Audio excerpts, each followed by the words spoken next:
HAL just delivered a massive Q4 surprise, with strong profits, margins, and execution.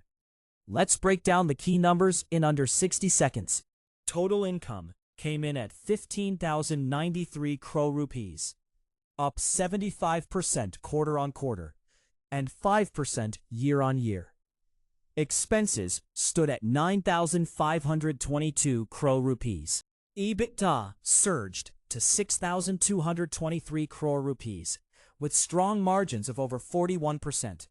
Profit before tax jumped to 5,584 crore rupees. Net profit came in at 4,196 crore rupees, showing over 120% sequential growth. EPS stood at 62 rupees, while full-year EPS reached 136 rupees. Overall, HAL closed FY26 with strong profitability, stable margins, and powerful Q4 execution. Going ahead, keep a close watch on order inflows for the next growth trigger. Subscribe for more videos. Disclaimer.